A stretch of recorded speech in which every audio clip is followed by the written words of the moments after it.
नमस्कार। आज हम सब मिलकर एक बहुत ही पुरानी लेकिन आज भी उतनी ही सच्ची कहानी की गहराइयों में उतरते हैं। ये कहानी है लीडरशिप, सही गलत की पसंद और कैसे एक इंसान पूरी तरह बदल सकता है इस बारे में। कहानी एक ऐसे राजा की है जो कहीं ना कहीं अपना रास्ता भटक गया था। एक ऐसे ज्ञानी ऋषि की है जिसने आकर उसे आईना दिखाया, और एक ऐसी भविष्यवाणी की जिसने सब कुछ बदल कर रख दिया। तो ये कहानी एक बहुत जरूरी सवाल खड़ा करती है। सोचिए जरा, क्या होता है जब कोई लीडर, कोई रहनुमा जिसका काम रास्ता दिखाना हो, वो खुद ही भटक जाए? यही सवाल है जो हमारी आज की कहानी की जड़ है, उसकी बुनियाद है। तो कहानी का पहला हिस्सा है द इंडल्जेंट किंग।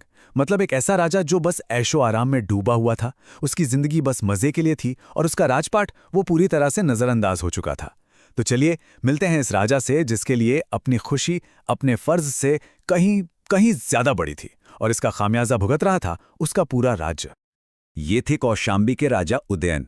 इन्होंने क्या किया, राजकाज का जो भी भारी बोझ था, जो जिम्मेदारियां थीं, वो सब अपने मंत्रियों के हवाले कर दी।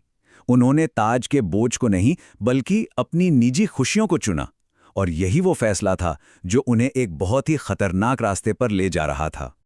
तो सवाल उठता है कि राजा उदयन का दिन आखिर बीतता कैसे था। उनका दिन भरा होता था संगीत की धुनों से, मदिरा पीने से और शिकार के रोमांस से। अपनी दो रानियों वासवदत्ता और पद्मावती के साथ वो बस ऐशो आराम की दुनिया में खोए रहते थे। मतलब एक तरफ जंगल के जानवर उनकी बहादुरी देख रहे थे और दूसरी तरफ उनका अपना राज्य वो बेसहारा सा महसूस कर रहा था। लेकिन कहते हैं ना, हर कहानी में एक मोड़ आता है। जब लग रहा था कि सब कुछ खत्म हो रहा है, तभी कहानी ने एक करवट ली। अब वक्त था ज्ञान की एक आवाज के गूंजने का। दिव्य ऋषि नारद आ रहे थे और अपने साथ ला रहे थे बदलाव की एक नई हवा। तो हुआ यूं कि एक दिन राजा उदयन के उसी ऐशो आराम से भरे दरबार में एक मेहमान ने कदम रखा। लेकिन ये कोई आम मेहमान नहीं थे, ये थे दिव्य ऋषि नारद। और वो अपने साथ एक ऐसा पैगाम लाए थे जो राजा की पूरी दुनिया को हिलाकर रख देने वाला था। अब देखिए, नारद ने राजा को सीधे सीधे डांटा नहीं, उन्होंने एक बहुत ही अलग तरीका अपनाया। उन्होंने एक कहानी सुनाने का फैसला किया, एक ऐसी कहानी जिसमें एक बहुत गंभीर चेतावनी छुपी थी। ये कहानी थी एक दूसरे राजा पांडु की। नारद ने एक ऐसे राजा की कहानी सुनाई जिसका सबसे पसंदीदा शौक ही उसकी बर्बादी की वजह बन गया। जाहिर है, राजा उदयन के लिए ये कहानी एक आईने की तरह थी। एक ऐसा आईना जिसमें उन्हें अपनी ही परछाई और अपना खतरनाक रास्ता साफ साफ दिखाई दे रहा था। तो चलिए देखते हैं कि राजा पांडु का पतन हुआ कैसे। सबसे पहले उन्हें शिकार का नशा था, एक जुनून जिसने उन्हें अंधा कर दिया था। फिर इसी नशे में उनसे एक बहुत बड़ी गलती हो गई।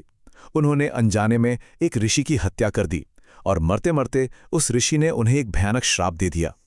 और आखिर में वही श्राप उनकी दर्दनाक मौत की वजह बना। सोचिए, एक शौक, एक गलती और एक भयानक अंत। तो इस पूरी कहानी का मतलब क्या था? नारद का संदेश बिल्कुल साफ था, सीधा और सटीक। उन्होंने कहा, शिकार एक जानलेवा लत है और यही राजाओं के पतन की वजह बनती है। ये बात एक तीर की तरह सीधे राजा उदयन के दिल पर जाकर लगी। लेकिन रुकिए, नारद सिर्फ डराने नहीं आए थे। उनकी कहानी का मकसद सिर्फ अंधेरा दिखाना नहीं था। इस चेतावनी के बाद उन्होंने उम्मीद की एक किरण भी दिखाई, एक ऐसी भविष्यवाणी की जिसमें एक महान सम्राट के जन्म का जिक्र था। और ये उम्मीद जुड़ी थी रानी वासवदत्ता से। नारद ने बताया कि वासवदत्ता कोई मामूली रानी नहीं है, वो तो खुद देवी पार्वती का अवतार हैं, और उनका यही दिव्य वंश उस महान भविष्य की बुनियाद बनने वाला था जिसकी भविष्यवाणी नारद करने वाले थे। और फिर नारद ने वो भविष्यवाणी की जिसने सब कुछ बदल दिया। उन्होंने ऐलान किया कि एक वीर पुत्र का जन्म होगा जो प्रेम के देवता कामदेव का ही अवतार होगा। और ये बालक सिर्फ एक राजकुमार नहीं होगा, बल्कि वो विद्याधरों का यानी दिव्य ज्ञानियों का महान सम्राट बनेगा। तो अब राजा उदयन एक ऐसे मोड़ पर खड़े थे जहां से दो रास्ते जाते थे।